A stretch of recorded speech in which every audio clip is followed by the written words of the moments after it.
Good afternoon. I'd like to go ahead and get this session started. I'm Trish Patterson, and I will be the moderator for our very distinguished panel. If you ever had any questions about the most common forms of standardized PLA, you have the experts on board here to answer those questions, and they're going to give you updates and information about how you can find more information, and they're also planning to be highly engaging. I'd like you to look at their bios really quickly. On page 27, we have Kevin Denny. Kevin, raise your hand. Well, he's the only male, so you might have guessed that one. And he is representing the International Baccalaureate Program. As you'll see, he has done gifted education in middle grades and high school.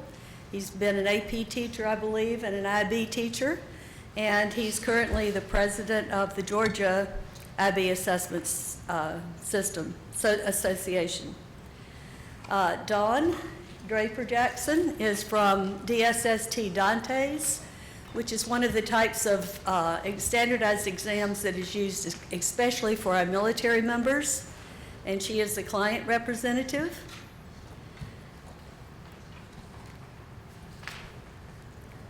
On page 30, what you find out about Pam is that she is the senior director for the College Board AP system. Pam, raise your hand.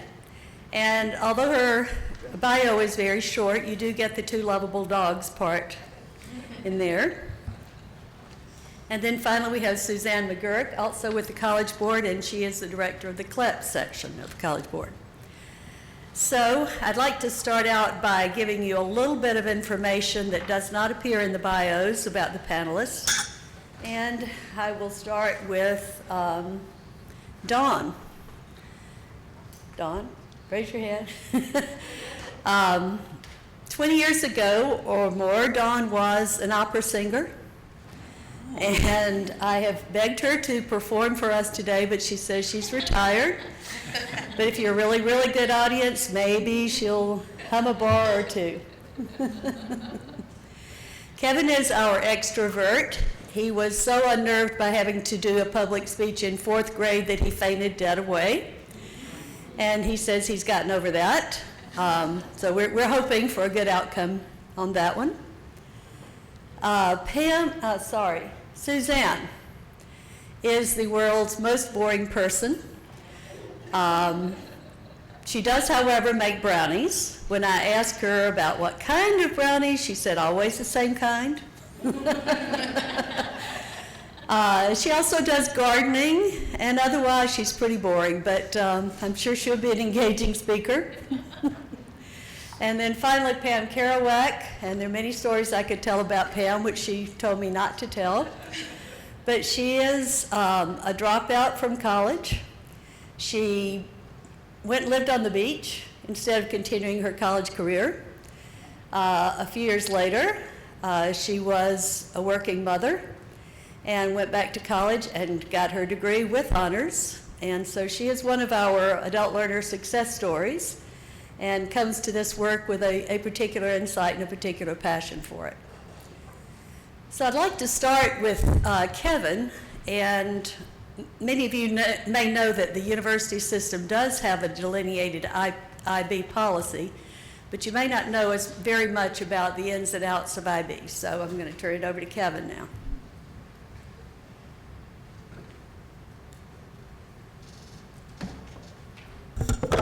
And I'll apologize right off the bat because I'm used to doing this kind of presentation the other direction, talking to parents and kids. I'm not used to going up the chain, so to speak. So if I make any tense errors, please accept my apologies. We're going to talk a little bit about what IB is, but I'm not going to do a great deal of that. I'm assuming you have an understanding of an International Baccalaureate Program. In general, the University Board of Regents, I think it was 5 years ago if I remember right, adopted a policy that the state failed to pass as legislation. And the policy was simply that colleges within the university system and the Board of Regents would accept IB diploma candidates and their work and give them a it was a big boost in terms of the credits that they would receive walking in, no matter what their scores were, figuring that students that had met the rigor of this particular program had gone above and beyond what high school students did.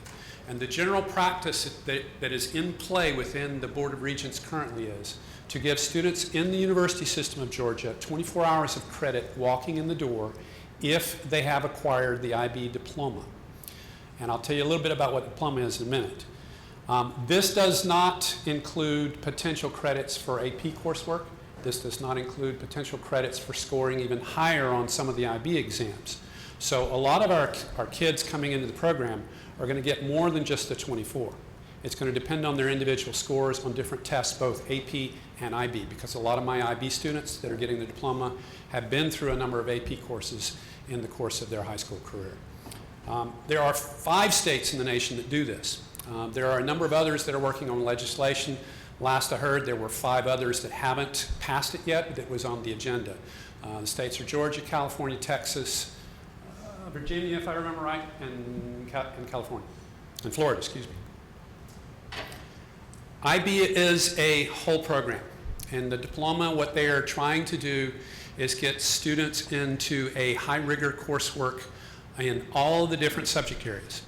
There is a 6th subject. There are 5 in the basic piece, plus a 6th subject that they get to pick as an elective. And as you can see from the IB hexagon, there's a lot of pieces that are in the middle. This is what they call the core. So IB is looking at rounding out students, preparing them for college and career coursework that is well beyond what a typical high schooler will do, including a research paper and a community and service component.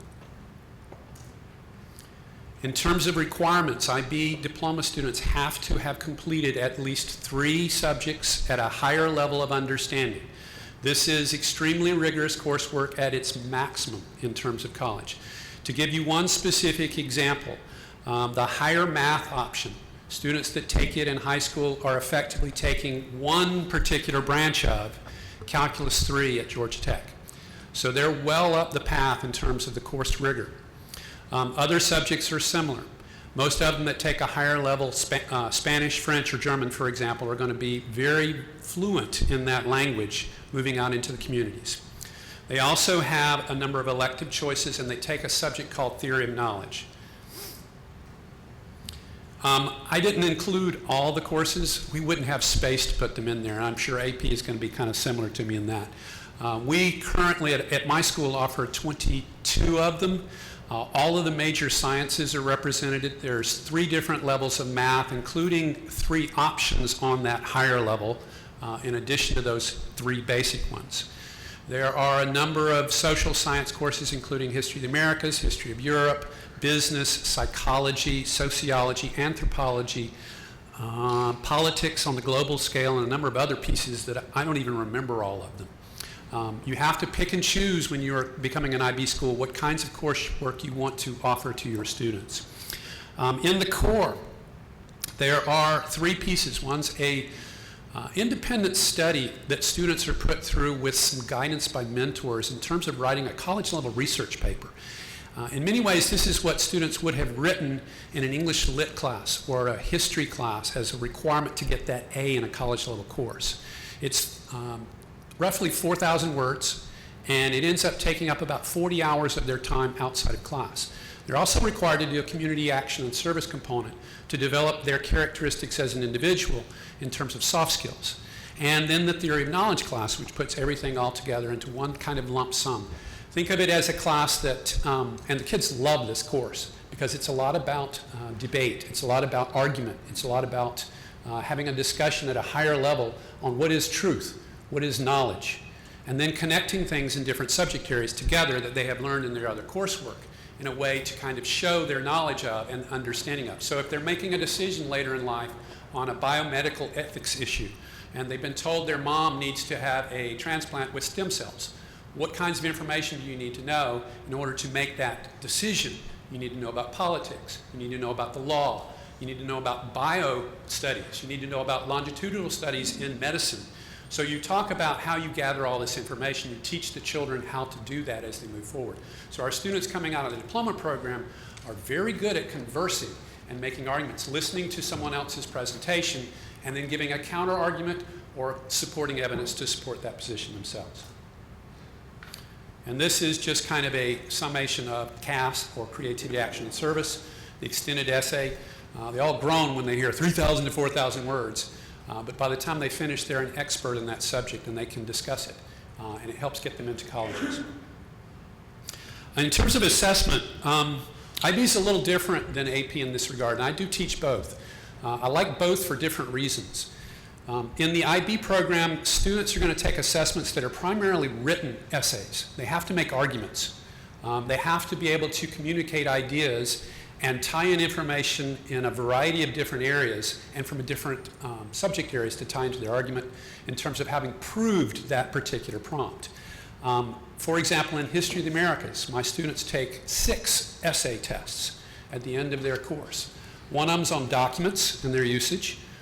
2 are on 20th century topics, and 3 are on their History of the Americas components, which includes U.S. history, as well as Latin American, Canadian, and Mexican, and so forth. That's the external piece. IB courses also have something called an internal assessment component, which is done at the school, graded by the school's teachers, moderated by the IB with a sampling system. And in this particular thing, it's very different. So, for example, in an English literature class, they are required to read a number of works to prepare for their final assessments. They also have to show that they have learned the skill of discussing literary techniques within a novel or within a poem.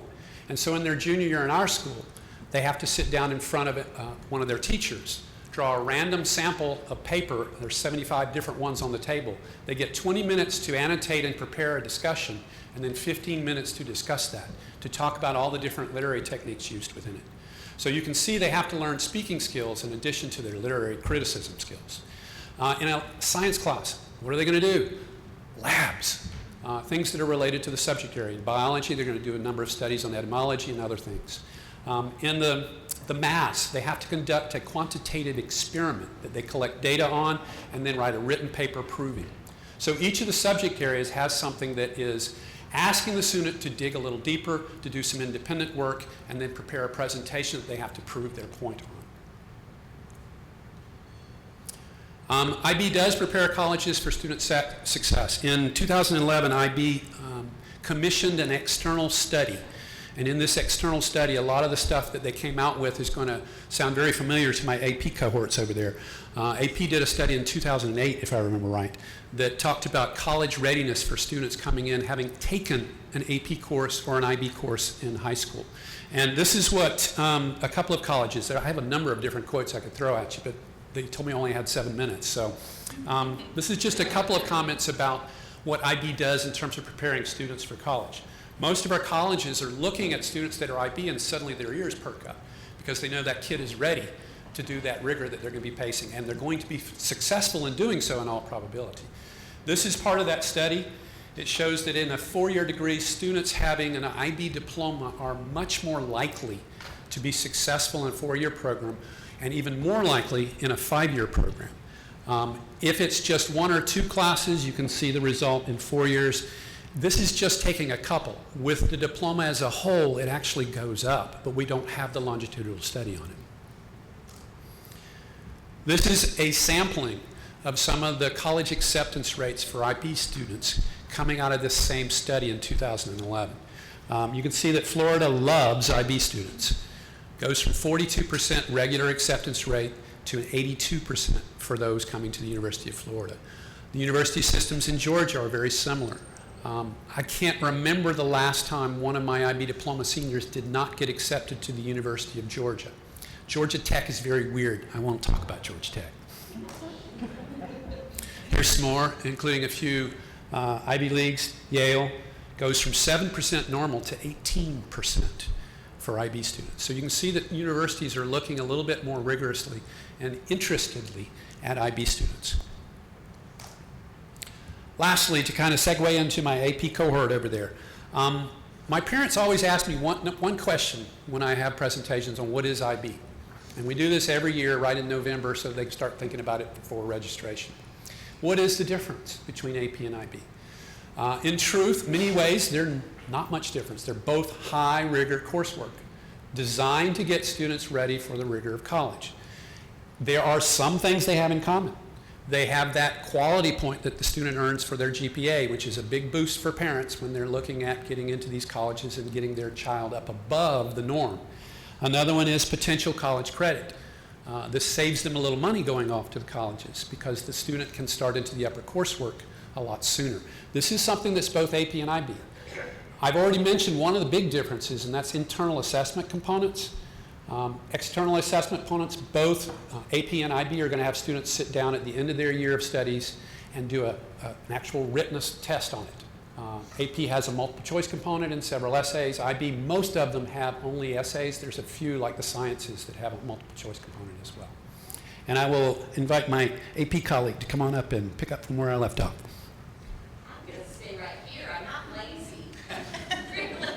But I'm just more comfortable speaking as a panelist, so I will just go ahead and give you a few points about AP. I'm Pam Kerouac. I'm the Senior Director for Higher Ed AP Policies. Can you hear me?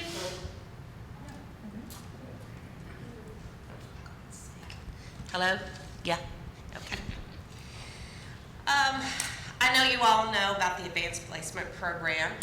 We have now 37 courses and exams.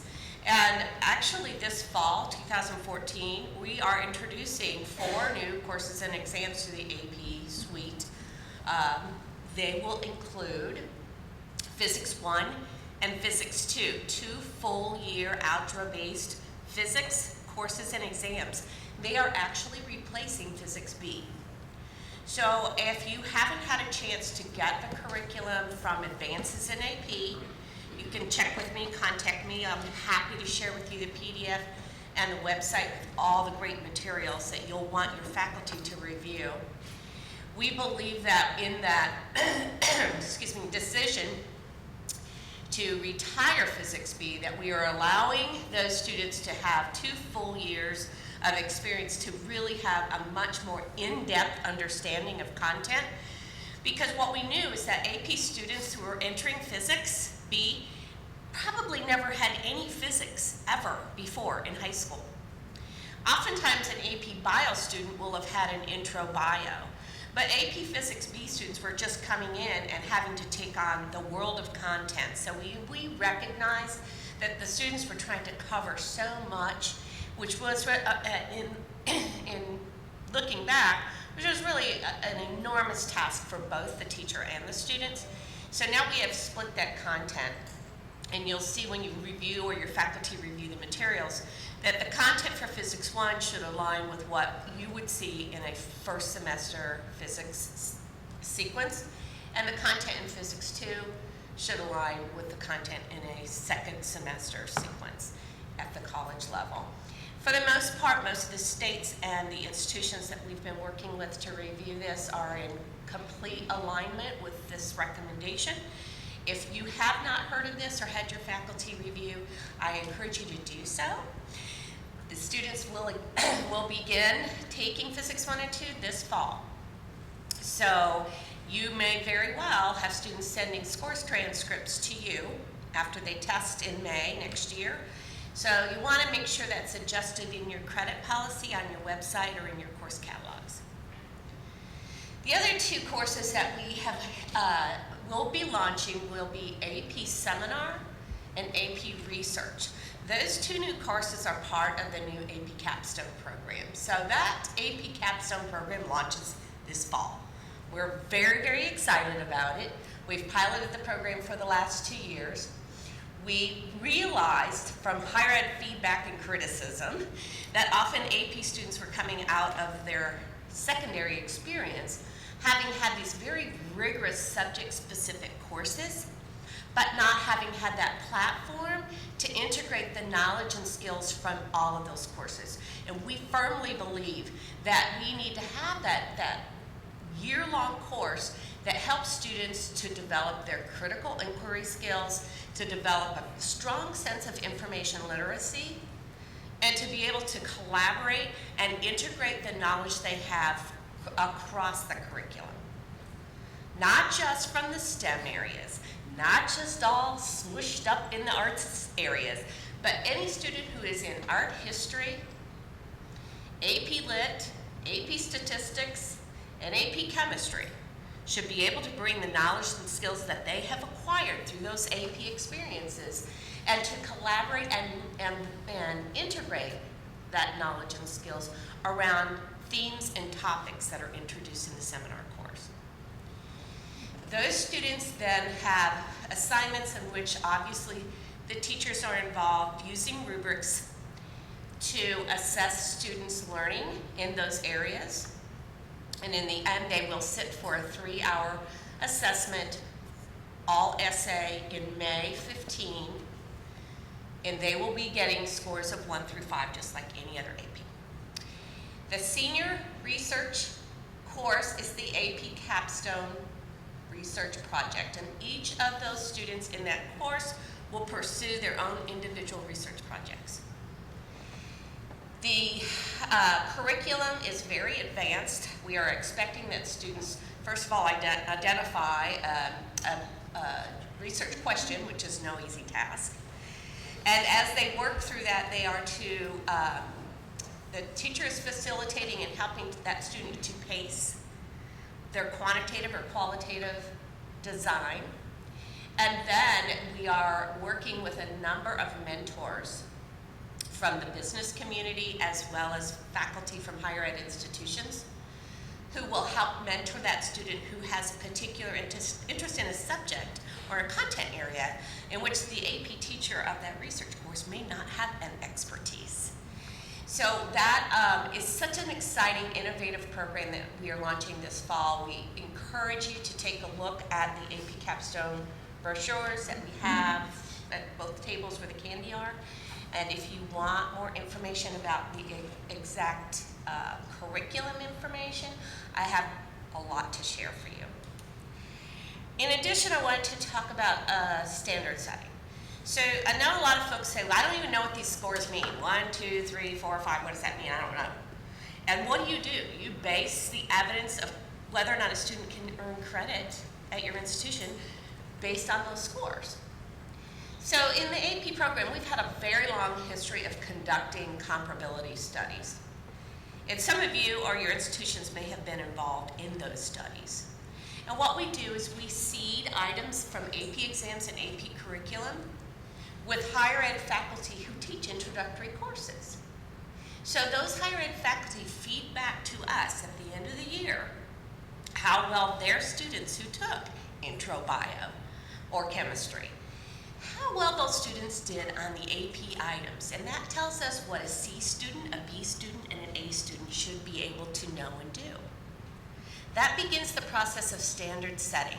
So we know as we conduct the readings that are held in June, that are going on right now all over the nation, this is our opportunity for us to measure very comparably what an AP student with a score of 3 should be able to do in comparison to what a student who earned a grade of C in that introductory course.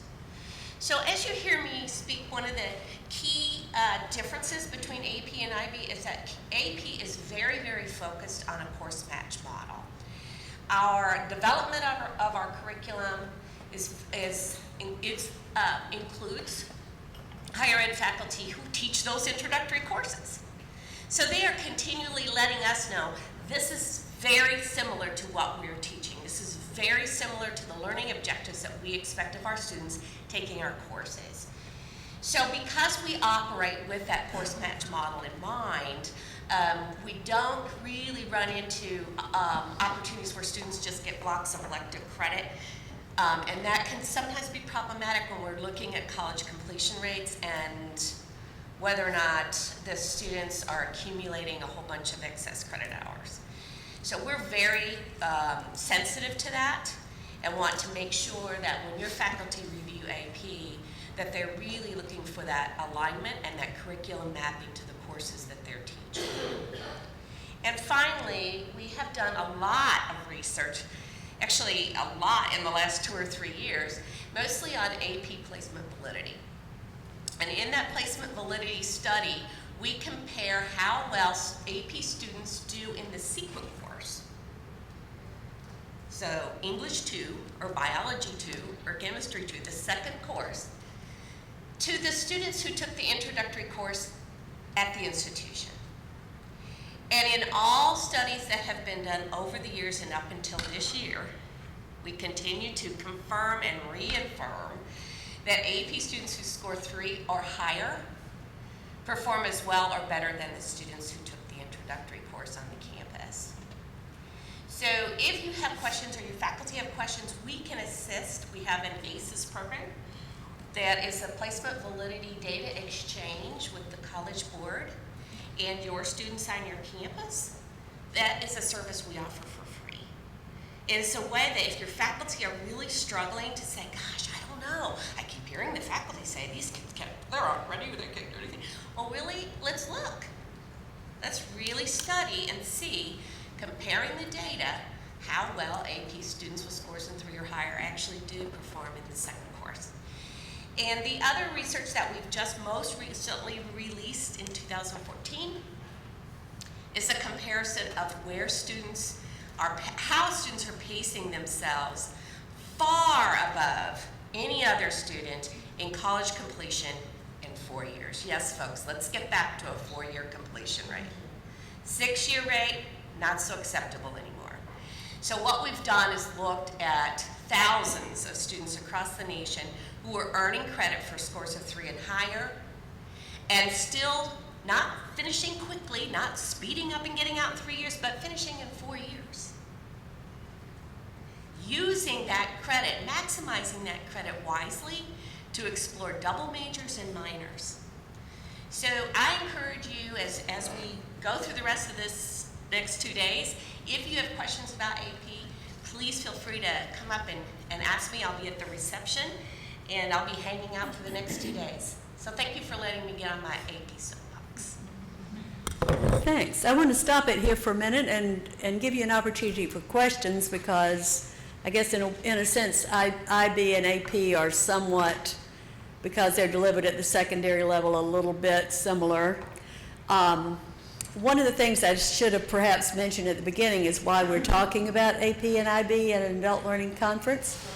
And that is because it is the same umbrella that we use for prior learning assessment.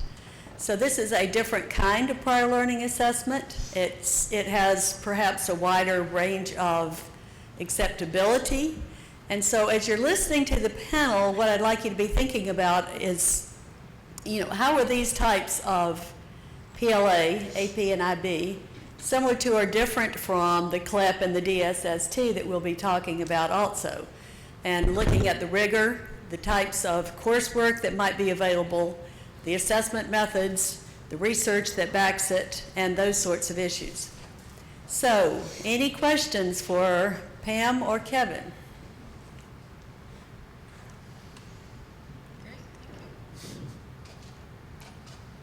I have one. Particularly about capstone, but I guess also about IB. Where do you envision them commonly accepted in a curriculum?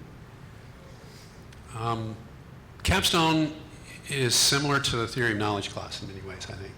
But it's 2 courses. Yeah, yours is 2 courses, but theory of knowledge is supposed to be a concurrent learning class. Schools are supposed to teach theory of knowledge over the course of junior and senior year in high school, so it's supposed to be a 2-year course. A lot of schools find other ways to do that, and it's not entirely a 2-year process in some ways. But from what I've seen of capstone, there's a lot of discussion about the meta in terms of making that student be able to see data from across multiple subject areas and tie it together in a research process, in an argumentative process, and be able to discuss things that are multi-subject. That is theory of knowledge in a nutshell, and I think that's what capstone's trying to do at the same time. Is teach them how to do research. What is authentic research? Taking that research and coming up with a research question, which is really hard for high school students.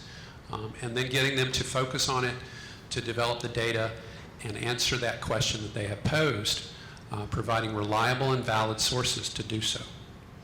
Where we've been working mostly with the states who have a system-wide credit policy, so those faculty committees are reviewing the curriculum and the course descriptions now, and it varies across the state. I know in Florida, what will probably be offered will be the weighted interdisciplinary studies credit for the seminar. So again, back to the course match model.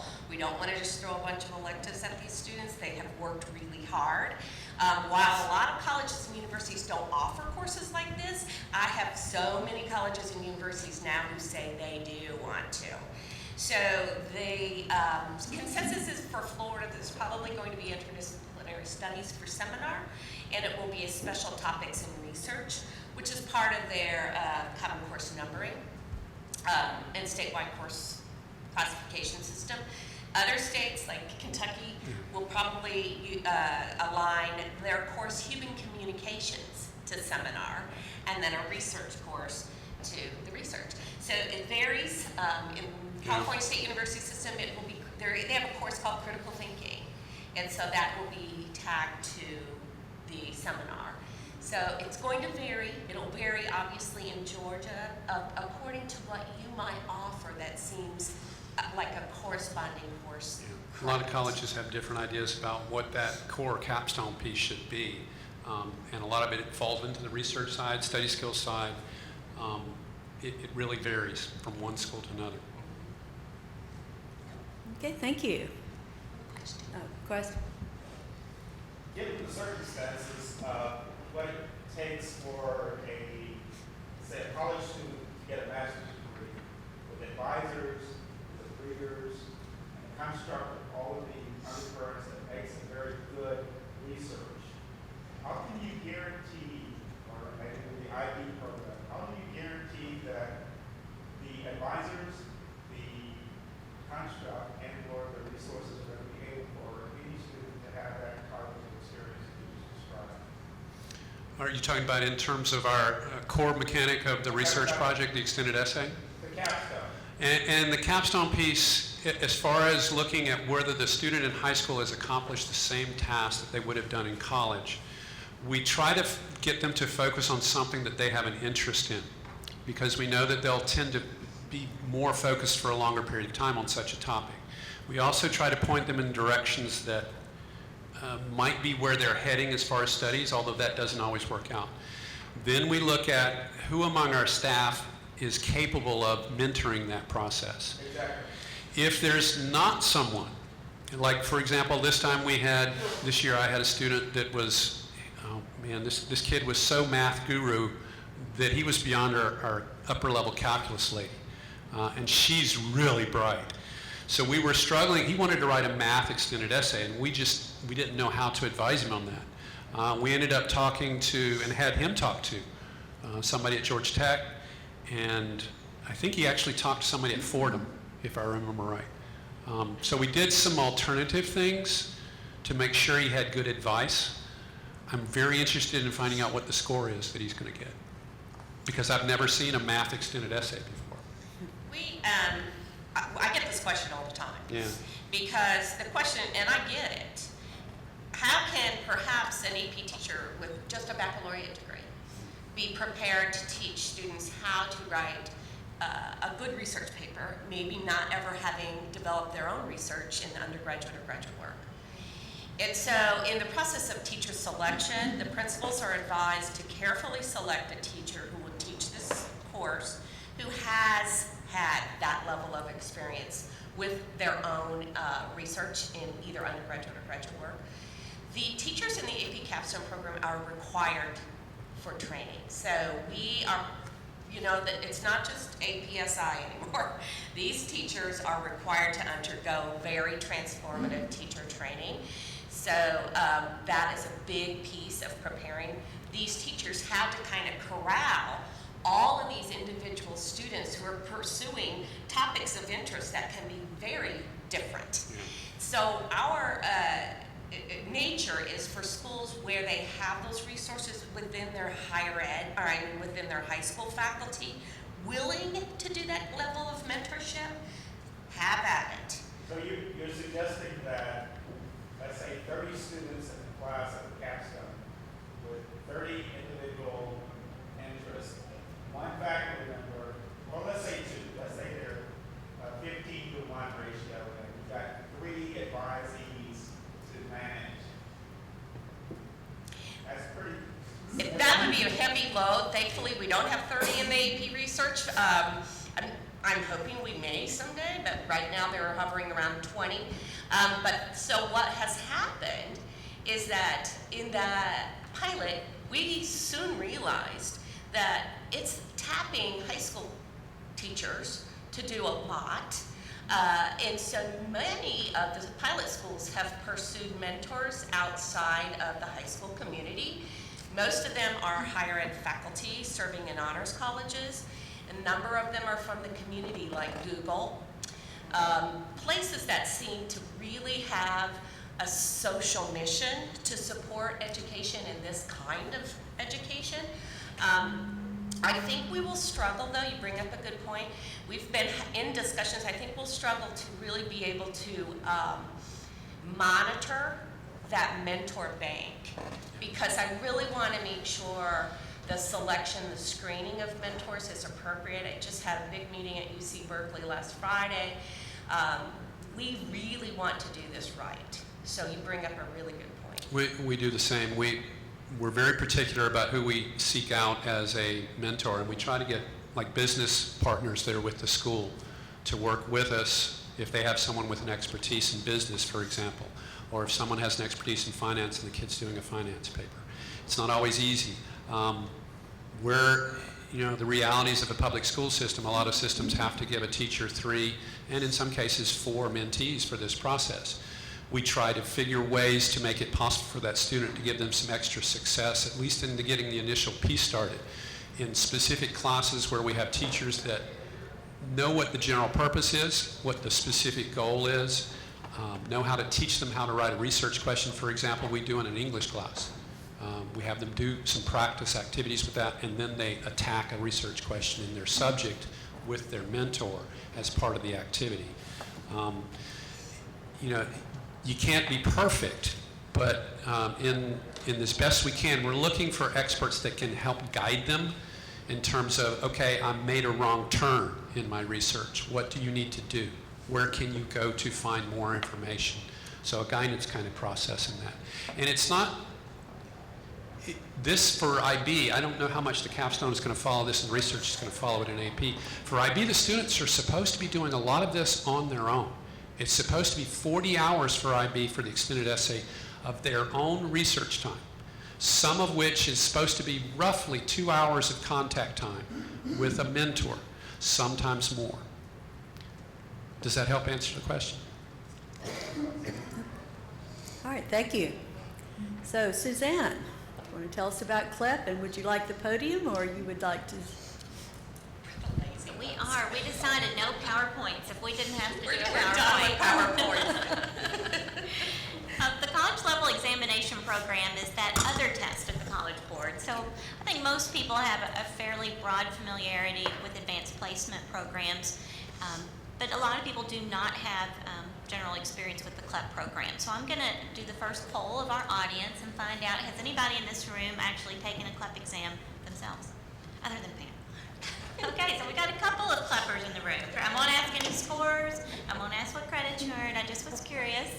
And while we're doing this, let's just go ahead and do a general. What about DSST? Anybody taking a DSST exam? IB? AP? Okay, I wanted to know a little bit more about our audience. So thanks for indulging me on that. The CLEP program is about 46 years old now. It was designed for the adult student, particularly at a time when a lot of military service members were coming back to college, taking their veteran benefits, putting those to work, and this was a way to help adult learners transcript their learning when they had it from somewhere outside the traditional classroom.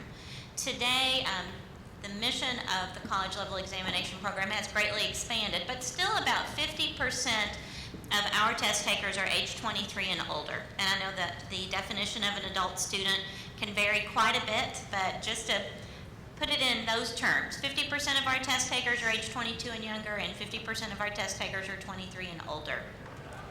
The CLEP program is very different from both IB and AP in that you don't even have to be a student to take a CLEP exam.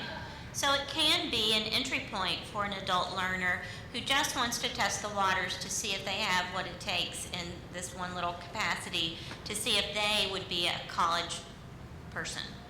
It's available to students who are in high school. It's available to students who've completed a master's degree. There is no education requirement, minimum or maximum. There's no age requirement, minimum or maximum. It's a very flexible program in that you can take CLEP exams year-round. And so when you're ready and you've prepared and you think you've got the content down, that's when is the optimal time for you to take a CLEP exam. Now, most of our test takers are in college when they take these exams. 28% of our test takers are seniors when they take CLEP exams.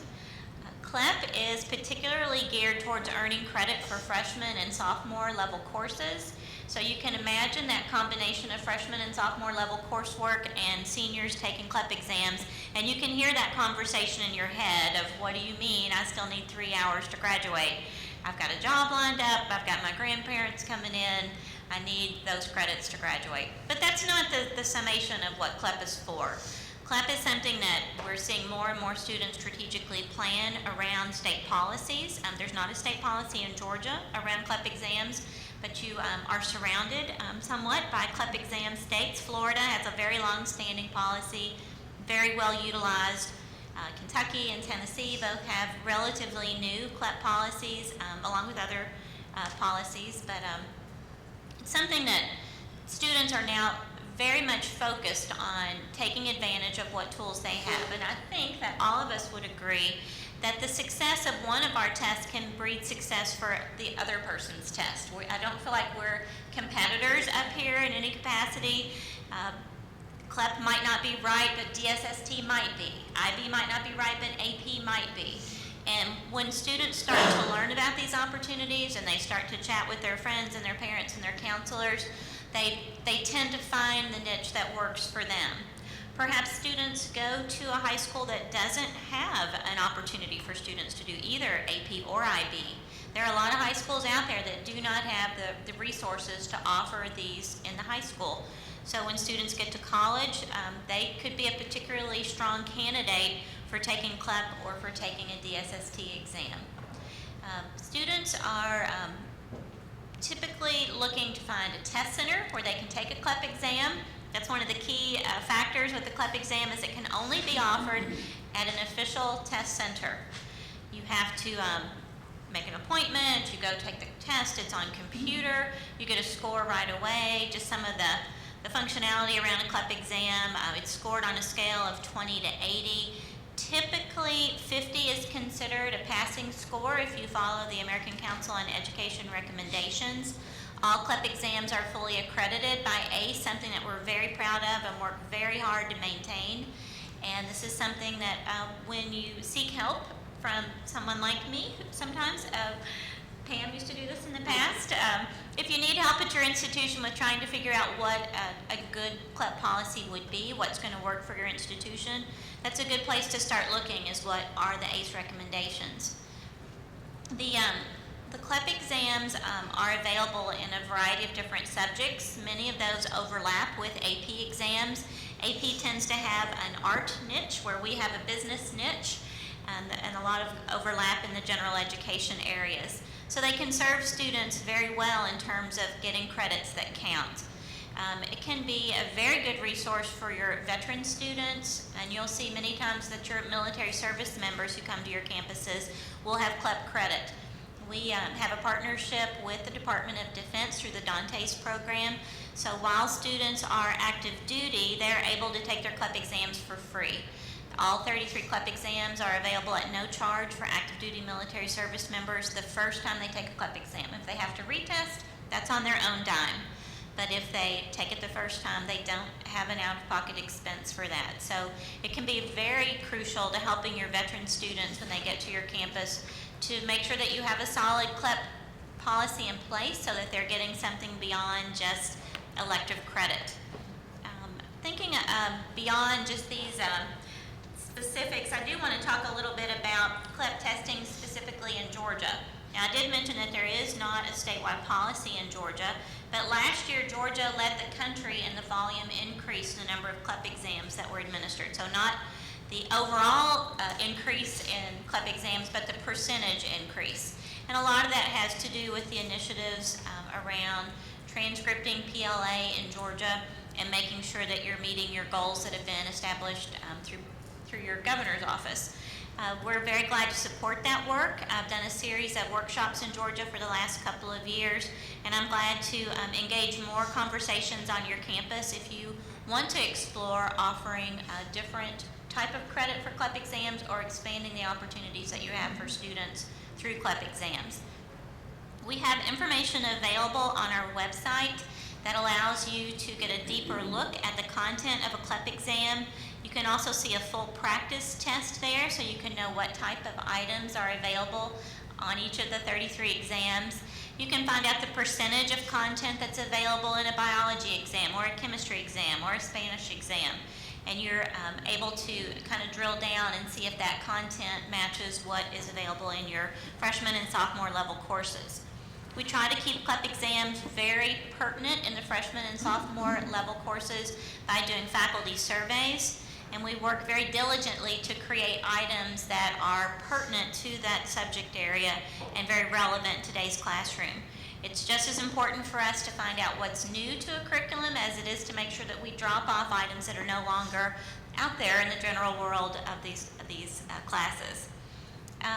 I'd like to also reference, I think most of you probably have this handout. This is some of the newer research that's just been published last September around CLEP. It's one thing to think about what awarding credit to a student who may be at your institution, but it's another thing to find out how that student performs and what that credit can allude to in terms of their overall success rates. I think if we asked you to raise your hand if you were concerned that your students were graduating too quickly, probably not many hands will go up in this room. If you're on the other side of that discussion where you might want to try to speed up your students towards their graduation rates, then every tool in the toolbox can be important. CLEP exams are not for everyone. They're very rigorous, they're difficult, and not everyone has a mastery of learning that they just have in their pocket without taking a course. So you have to find the right students to match up to CLEP exams. But the research in this publication does talk about the overall success rates for students who have earned credit through CLEP. They tend to graduate earlier. They tend to graduate with a higher grade point average. They tend to do better in the subsequent courses, as Pam talked about. We looked particularly at English, and then we also looked at math. In English, CLEP students outperformed their counterparts who did not earn credit through CLEP exams. With math, it was a dead heat, and we see a dead heat as a success between CLEP credits and course room credits. I'm going to wrap up now. I didn't watch my clock. I have no idea how long I was talking, so I don't know if I went short or long, but I'm going to stop right now. That was very good, Suzanne. Okay, thanks. I want to make sure we leave time for Dawn, but I want to reference, because Suzanne mentioned policy, page 38 in your programs. I know we have a mixture in the audience of institutions that are members of the Adult Learning Consortium and those who are not. So I just wanted to sort of lay the policy groundwork that has been determined by the Adult Learning Consortium. Now, this is not system policy. This is not the policy that Kevin discussed, which is a system policy. This is a voluntary policy put in place by the Adult Learning Consortium for the specific purpose of helping adults easily come back to college and complete. The first one I want to point out is the third bullet on page 38. So the Adult Learning Consortium believes that you should take a rigorous look at the standardized assessment options that are out there that have already been in use for some time, that are constantly being updated, as you've heard from our panelists today, and which are accredited by ACE. So we look at the efficiency of trying other types of PLA versus using some sort of standardized nationally accepted test. And then if you go down to the bottom of the page, you see two policies specific to CLEP and AP. Now the CLEP policy states that members of the consortium will accept all CLEP tests for the last 20 years. We probably need to change that timeline now, at the recommended score by ACE. So there is an agreement here and this is institutional agreement, so faculty have already signed off on this, the institution has signed off on this, that rather than having differing CLEP scores, we're going to try and make a commitment to have a very seamless, clear kind of acceptance score for our students. The other important thing to look at there is if a student has already had a CLEP on the transcript, we're not going to ask them to pay more money and retake CLEP or have the score transferred at a cost to the student. Then there is also an AP policy, which is a little less. It's a recommendation rather than a complete acceptance. But similarly, we're asking our institutions to look at the consistency of their AP policy. Again, for the use of the students, again, looking at the ACE cutoff scores as a proxy for quality assurance. So I just wanted you to be aware that those policies were out there. We do not have a specific policy regarding DSST, but again, it fits under the policy of let's look at what standardized options are out there before we look at other forms of PLA assessment. So Dawn. Hopefully. I am Dawn Draper-Jackson from Prometric, and I represent DSST, Dante's. And my colleague Suzanne actually summed up a lot of what DSST Dante's is. So I sort of look at CLEP and DSST as two forms of chocolate. I'm a chocolate lover. So I can take it or leave it. I can take dark chocolate or I can take milk chocolate, either one, but they're still chocolate. So I sort of look at DSST and CLEP in the same vein. A lot of people ask the question, what is DSST? They still relate DSST to Dante's, which it is. However, Dante's gave Prometric the fortunate opportunity to deliver DSST exams back in 2006. And in 2006, we began to open this field up to more, not only military, but we also opened it up to homeschoolers, to high school students, to college students. And so that's where we are today. You've probably heard DSST referenced as Dante's standardized subject assessments or tests. And that is DSST for short. That is where we are today. So a couple of facts about DSST, and I'll move this along because I want you all to have an opportunity to ask some questions. But it is allowed in colleges and universities throughout the country. We have about 1,900 institutions that award DSST credit, and then 1,200 or a little more than 1,200 that deliver the DSST exams. It's a cost-effective option like most of the other options here for students. We start at about $80 and we work our way up with our exam price. For military, again, like CLEP, the first time around, it is free to the candidate. After that, they are on their own. Some of our top 5 exams would be Principles of Public Speaking, Ethics in America, Here's to Your Health, Introduction to Computing, and Principles of Supervision. These are all offered as internet-based testing options. I've not had my chocolate today, so I'm a little off with my tongue. Last year in January 2013, we did go through a very rigorous review of our exams. We started in January 2013, and we are happy to say that as of December 2013, we were able to complete that. So all of our exams have gone through ACE accreditation as late as December 2013, and we were able to be accredited with flying colors, so we're proud of that. One of the exams that came out of our ACE accreditation was also a new exam called Fundamentals of Cybersecurity, and that is available to candidates who are able to test now. We are, as I'm sure you're hearing, a lot of information in the news about cybersecurity and internet-based concerns that the military is having specifically, and also with other institutions. And so this is our upper level division course that candidates can test via the internet.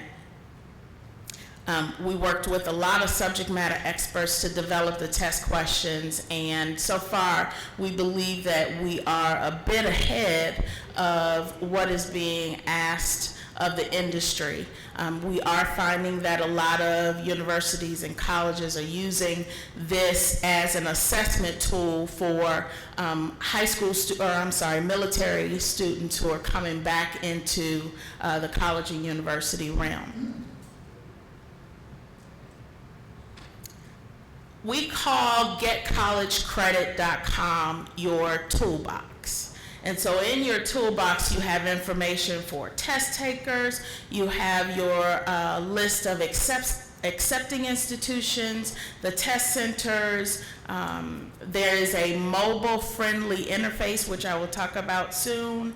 We also have live Facebook feed and an institutional spotlight. So if you are an awarding institution, then we do invite you to talk to us about us actually marketing your institution as one of the schools that award credits or that deliver the exams. This is how to become a DSS test center. It's as easy as 5 steps.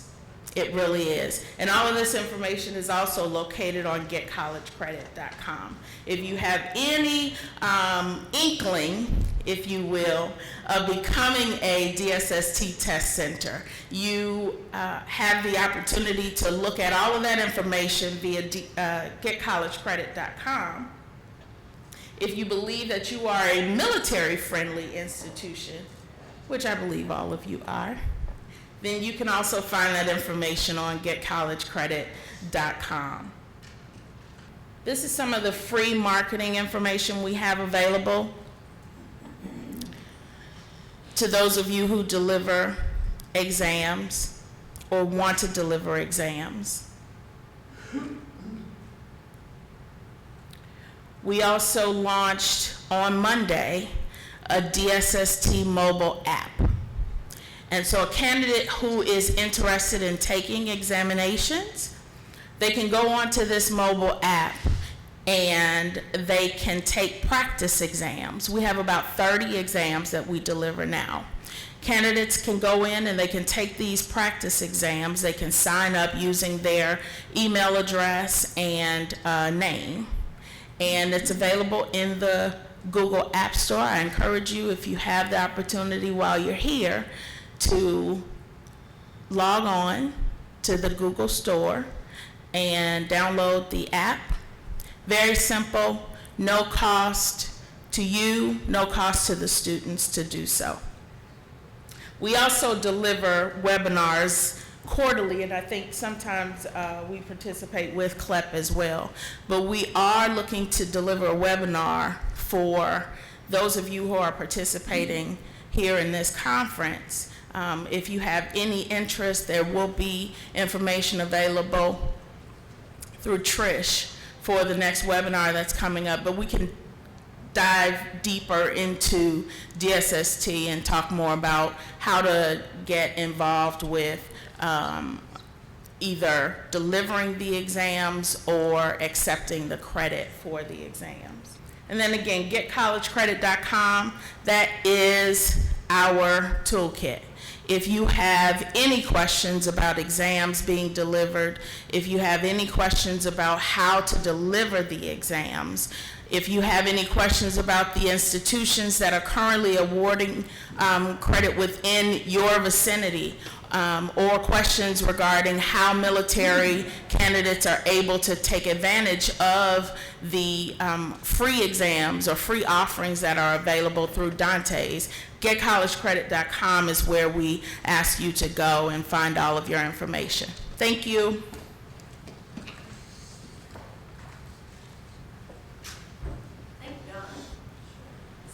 open up the floor for questions. We've got a few more minutes.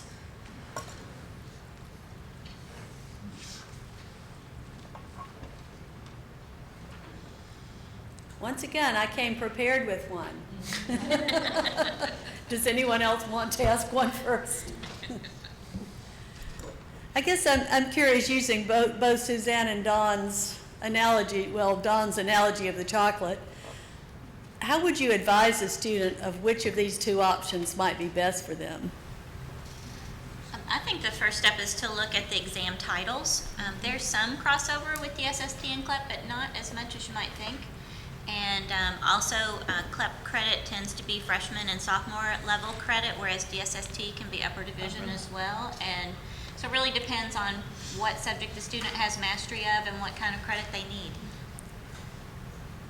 Dawn, would you agree with that? I would completely agree. So given this audience, how would they best know? Just be ready to pull up the website, or are there any generalizations about where your areas of content, where you shine in particular content areas? Ours tend to be general education courses with business as well. And I would say that if a candidate was looking for an upper, just like Suzanne just said, if they're looking for upper level courses, then, DSST would probably be the place that they would be looking for. So it sounds like a nice match of, It really of is. complement of options. And does DSST still have a high military component? Are the courses focused around things someone might learn in the military in particular, or not? They're not focused or geared specific to the military. Again, we offer exams for high school students, for college students, and for homeschoolers now. So it's not really geared towards the military only. Yes, there are courses that someone in the military would naturally be accustomed to or look for, but again, the difference between the two, PLEP and DSST, it's really not that. Okay, all right, good. I learned something, a lot. Anyone else in the audience have a question? All right, let's give our panelists a big hand.